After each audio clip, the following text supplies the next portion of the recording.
কোঠা মুক্ত না হয় তাহলে তো আমি আমার ছেলে মেয়েকে লেখাপড়া শিখাবো না। কারণ কি, লেখাপড়া শিখিয়ে যদি সে চাকরি না পায়, আর এই যে কোঠাযুক্ত অবস্থা যদি আরও 10 বছর চলতে থাকে, তো এই দেশে অবশ্যই বেকারের সংখ্যা বাড়তে থাকে। গভীর রাত্রে আপনার বিভিন্ন পাবলিক ইউনিভার্সিটিতে সাধারণ ছাত্ররা যখন অবস্থান নিয়েছিল, ঠিক তখন ছাত্রলীগ তাদের উপর অতর্কিত হামলা করেছে।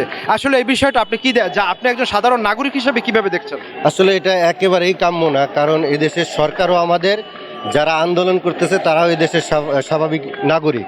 তাই এদেশে বেঁচে থাকার অধিকার সবার যেমন আছে, আন্দোলন করার অধিকারও তেমনি সবারই আছে। আচ্ছা, যৌক্তিক আন্দোলন যখন করা হয় তখন এভাবে হামলা করাটা একেবারেই ঠিক হয়নি। আসলে রাজাকার আর মুক্তিযোদ্ধা এইটা আমি এখন আর বলতে চাচ্ছি না। কারণটা হচ্ছে কি, এদেশের মানুষ, এদেশের সব মানুষকে সঙ্গে নিয়ে এই দেশটাকে গড়তে হবে।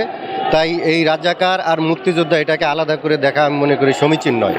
কাজে এভাবে না দেখে একটা যুক্তিক সমাধান আমাদের প্রাইম মিনিস্টারের দেওয়া উচিত, যে আসলে কিভাবে সলিউশন করলে আগামীতে মেধার বিকাশ যাতে এদেশে ঘটে, মেধা যাতে এদেশে থাকে, মেধা যেন এদেশ থেকে মানে পাচার না হয়, সেই বিষয়টা অবশ্যই সরকারের প্রতি খেয়াল রাখা উচিত। এই আন্দোলনকে কি আপনি সমর্থন করেন?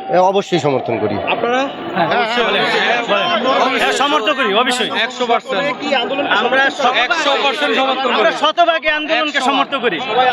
জি জি, কষ্ট হোক, তারপরে আমরা মেধার ভিত্তিতে এই দেশে নিয়োগ হোক। হ্যাঁ, আমরা কষ্ট মেনে নিচ্ছি। আমরা পথচারী, আমরা কষ্ট মেনে নিচ্ছি। ওকে, ঠিক আছে, ধন্যবাদ আপনাকে। ধন্যবাদ আপনাকে।